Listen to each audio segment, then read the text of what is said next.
वैनतेय सोमं पिबतु वृत्रवः सोमं धनस्य सोमीनो मह्यं ददातु सोमिनः। नमो नमः। તમારા બધાનું સ્વાગત કરું છું આધ્યાત્મિક મહાશક્તિમાં। આપણે સૌના મનમાં એક વિચાર હંમેશા હોય છે કે મારું પોતાનું ઘર હોવું જોઈએ, અને જો મારું પોતાનું ઘર છે તો એ આલીશાન હોવું જોઈએ। તો જો આપણે ભાડે રહીએ છીએ અથવા અન્ય કોઈ વ્યવસ્થામાં આપણે જોડાયા છીએ કે જેના આધારે આપણી ત્રણ મુખ્ય જરૂરિયાતો રોટી, કપડાં અને મકાન, એમાં જે મકાનનું પોષણ છે એને જો આપણે પ્રાપ્ત કરવું હોય અથવા આપણી પાસે જો આપણું પોતાનું ઘર છે તો એના અંદર સુખ સુવિધા અને સમૃદ્ધિ વ્યાપ્ત કરવી હોય તો કેટલાક ઉપાયો કરવા ખૂબ જરૂરી છે।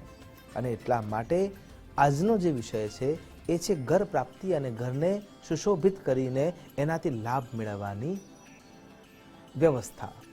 તો જ્યારે આપણે વિચાર કરીએ છીએ ત્યારે એક વખત એવો પ્રસંગ બન્યો કે એકવાર એક વ્યક્તિ જેની પાસે પોતાનું ઘર નહોતું અને ઘર મેળવવા માટે ખૂબ જ મહેનત કરી રહ્યો હતો, પણ ક્યાંય એને એવી વ્યવસ્થા નહોતી મળતી કે જેના થકી એને પોતાનું ઘર મળી શકે।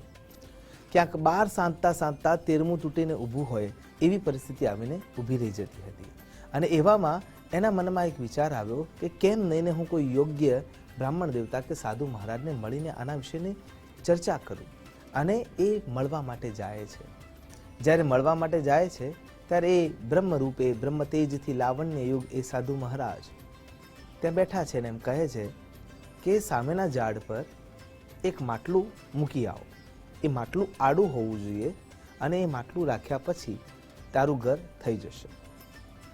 સામેનો વ્યક્તિ ઝાડ પર ચડે છે, સાથે એક માટલું લઈ જાય છે અને માટલાને આડું રાખીને મૂકી દે છે।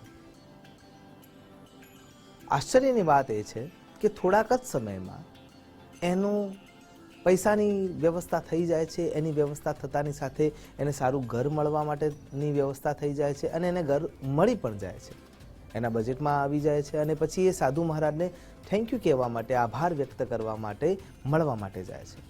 અને મળવા માટે જાય છે ત્યારે સાધુ મહારાજને એ નિવેદન કરે છે કે તમારા બતાવેલા ટોટકાના આધારે મને આજે ઘર મળી ગયું છે, તમારો ખૂબ ખૂબ આભાર। સાધુ મહારાજ અને એ બ્રહ્મ તેજથી લાવણ્યયુક્ત વ્યક્તિ એમ કહે છે કે આમાં મેં કંઈ જ નથી કર્યું। જરા એ ઝાડ ઉપર ફરીથી ચડીને જોઈ લે કે ત્યાં ચકલીએ માળો બનાવ્યો છે કે નહીં, અને સાચા અર્થમાં એ જોવા જાય છે ત્યારે એને દેખાય છે કે એ માટલાના અંદર પક્ષીઓએ માળો બનાવ્યો છે।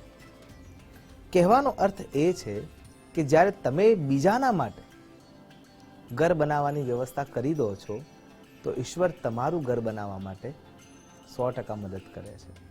બસ આશય હોય છે પુણ્યના અભાવનો, અને સાચા માર્ગ તરફ જતા પૂર્વે આપણે જે હર્ડલ્સ અનુભવીએ છીએ એને પાર કરવા માટે ક્યાંક આપણો વિચાર ઓછો પડે છે, અને એના કારણે થઈને આપણે સુયોગ્ય ઘર પ્રાપ્ત કરી શકતા નથી। અને જો ઘર પ્રાપ્ત કર્યું હોય તો કેટલીક એવી અવ્યવસ્થાઓના કારણે થઈને આપણે એમાં વાસ્તુદોષ ઊભો કરી દેતા હોઈએ છીએ। તો 3 ગ્રહોનું જ્યારે બળ મળે છે ત્યારે જ્યોતિષની દ્રષ્ટિએ આપણને નૂતન ગૃહ પ્રાપ્ત થઈ શકે છે। અને એમાં સૌથી પહેલાં મંગળદેવ છે, ચંદ્ર મહારાજ છે અને શુક્ર મહારાજ છે। મંગળદેવ ચોથા ભુવનમાં, કેન્દ્રસ્થ ભુવનમાં, દ્વાદશ ભુવનમાં જ્યારે એમનું સ્થાન પ્રબળ અવસ્થામાં હોય છે ત્યારે જમીન સાથેના વ્યવસાયો કરતા વ્યક્તિઓની તેજી જોવા મળે છે, અને એની સાથે નવા ઘરના સંયોગો પણ રચાતા હોય છે। એટલે જ્યારે મંગળ દેવતા પ્રબળ અવસ્થામાં હોય ત્યારે એ 100% જમીન, ગૃહ, મકાન આ માટે લાભાન્વિત કરતા હોય છે। પણ જો મંગળ દેવતાની સાથે રાહુ મહારાજ બેઠા છે અથવા અન્ય કોઈ એવા દેવ બેઠા છે કે જે એમાં નુકસાન કરે છે, મંગળદેવના પ્રભાવ પર અસર કરી રહ્યા છે, અથવા એમની દ્રષ્ટિ પર કોઈ સામેના ગ્રહની દ્રષ્ટિ જોડાયેલી છે તો આ નુકસાન થઈ શકે એમ છે। એટલા માટે જેને પણ જમીન તત્વ સાથે જોડાવવું છે, જેને પણ ગૃહ અને મકાનની વ્યવસ્થામાં જોડાવવું છે કે નવી ઓફિસ પણ લેવી છે, એનો મંગળ પ્રબળ હોવો ખૂબ જરૂરી છે। બીજા નંબરમાં આવે છે ચંદ્ર મહારાજ। તો ચંદ્ર મહારાજ મનના કારક હોવાની સાથે સાથે એ રશ્મિઓ પૃથ્વી ઉપર ફેલાવતા હોવાના કારણે થઈને એમનો પણ અધિકાર મંગળદેવની જેમ પૃથ્વી પર રહેલો છે। અને એટલા માટે ચંદ્ર મહારાજની વૃત્તિ પણ પ્રબળ હોવી જરૂરી છે. તો મંગળદેવ અને ચંદ્ર મહારાજનું જો બળ આપણને બીજાક્ષર મંત્રોથી અથવા એમના સ્તોત્રના પઠન દ્વારા અથવા એમના જપ કર્મ દ્વારા અથવા દાન કર્મ દ્વારા અથવા તપશ્ચર્યાથી જે રીતે પણ આપણે એને બળ વધારી શકીએ તો એ બળના આધારે થઈને ચોક્કસ એ બળ વધતું જશે. એમ તમારા મૂકેલા પાસા છે ને એ સીધા પડતા જશે. જો ચંદ્ર મહારાજનું બળ પણ નહીં વધેલું હોય તો જમીનના યોગો આવશે, મકાનના યોગો આવશે, પણ થશે શું? એ યોગ તમારા એવી રીતે રચાશે કે તમે જે વ્યવસ્થા પાથરીને બેઠા છો એમાં ભગ્નતા અને વિઘ્નતા આવવાની શક્યતા રહેશે. તમે ઓફિસ લેવા માટે પણ તત્પર તો થયા જ છો, પણ જો એ યોગ બરાબર નથી, એમાં ચંદ્ર મહારાજનું બળ બરાબર નથી, તો માનસિક ત્રાસ અને તાણ અનુભવાશે અને પાછું મંગળનો પ્રભાવ ક્રોધમાં પરિવર્તિત થશે. અને એના કારણે થઈને પણ જે મૂકેલી વ્યવસ્થા છે કે આટલા સમયના અંદર જે મેં સેવિંગ કર્યું છે એમાંથી આ પ્રમાણે મને આ મળી જશે, આ પ્રમાણે મને લોન મળી જશે, જે કોઈ પણ કાયદેસરની કાર્યવાહી કરવાની છે એમાં મને સરળતાથી કાર્ય થઈ જશે, એમાં વિલંબ આવી જશે. અને એટલા માટે ચંદ્ર મહારાજને પણ પ્રબળ કરવા જરૂરી થઈ જાય છે. ત્રીજા જે ગ્રહ છે એમનું નામ છે શુક્ર મહારાજ. તો શુક્ર મહારાજ તમામ પ્રકારની સુખ સુવિધા સંપદા આપનારા છે, પણ જો એ શુક્ર મહારાજ પણ વ્યય ભુવનમાં બેઠેલા છે તો, અને મંગળ મહારાજ પ્રબળ ન હોય અને ચંદ્ર મહારાજની સ્થિતિ વક્રતાવાળી હોય તો ભુવનના બનેલા યોગો પણ નાશ પામવાવાળા બની જાય છે, નાશ પામવાવાળા બની જાય છે. અને એના કારણે થઈને આપણે શુક્ર મહારાજને પણ પ્રબળ કરવા જોઈએ. તો શુક્રના બીજા મંત્રો પણ છે, શુક્રના પૌરાણિક મંત્રો પણ છે અને શુક્ર મહારાજના સ્તોત્ર પણ છે. આ તમામ દ્વારા આપણે એમને પ્રબળ કરી શકીએ છીએ. પણ જો જ્યારે જોવા જઈએ તો આ ગ્રહોની સ્થિતિ બરાબર હોય અને છતાંય જો આપણે આપણા ઘરમાં વાસ્તુદોષ ઊભો કરી રાખ્યો છે, જે ઘરમાં તમે રહો છો એ ઘરના અંદર તમે નકામો કચરો ભેગો કરી રાખ્યો છે, જે દિશામાં જે વસ્તુ મૂકવાની નથી ત્યાં એ મૂકી રાખી છે, ખોટો સંગ્રહ કરી રાખ્યો છે, તો પણ તમને નવા ઘરના યોગ જોવા મળતા નથી. અને એટલા માટે વાસ્તુની દ્રષ્ટિએ જોવા જઈએ તો પશ્ચિમ દિશા શનિ મહારાજની છે અને શનિ મહારાજની જે પશ્ચિમ દિશા છે એ ગ્રસિત હોય તો એને ઉર્જાવાન કરવું પડે. અને એ ઉર્જાવાન કરવા માટે થઈને પશ્ચિમ દિશામાં સરસિયાના તેલનો ઊભી વાટનો દીવો આપણે કરવો જોઈએ દરરોજ. અને એમ કરવાથી પશ્ચિમ દિશામાં શુદ્ધતા પ્રવેશ કરશે. અને એ શુદ્ધતા જ્યારે પ્રવેશ કરે છે ત્યારે એ ધીમે ધીમે ધીમે ધીમે ઘરની ઉર્જા બદલતી રહેશે.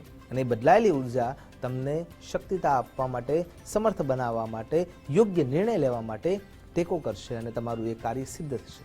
જો તમે ઘરમાં જૂના શ્રીફળ મૂકી રાખ્યા છે, અગાશી ઉપર નકામા લાકડા, કચરો, ખોટું ભંગાર, જૂની પુરાણી નકામી જે ક્યારેય ઉપયોગમાં લેવામાં આવતી નથી, દિવાળીના સમયે જ્યારે એને તમે સાફ સફાઈ કરવા માટે કાઢો છો અને સાફ કરીને પાછું હતું એમને એમ કચરાના જેમ મૂકી દો છો તો પણ વાસ્તુદોષ ઊભો થતો જોવા મળે છે.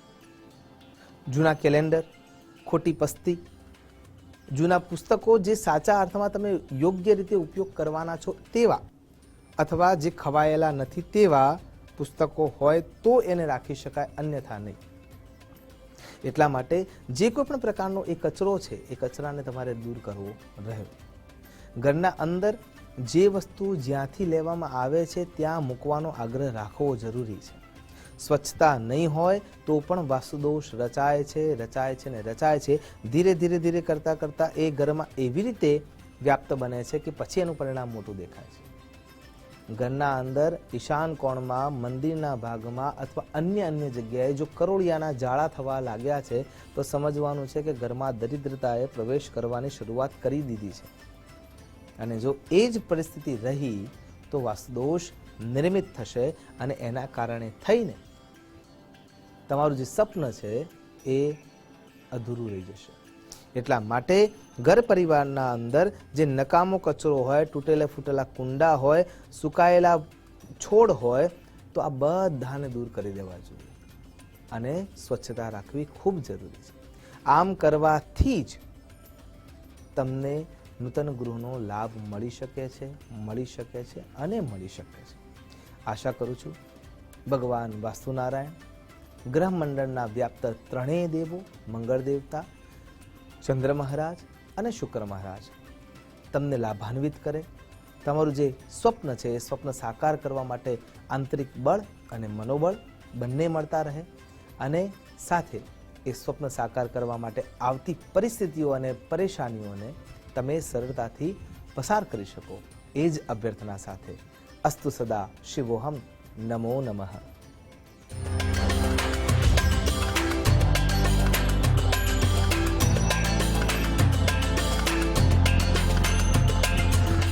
તપોભૂમિ ગુજરાતના આધ્યાત્મ અને ભક્તિના પથ પર ચાલીને આપ સૌએ તન અને મન નિર્મળ કર્યા.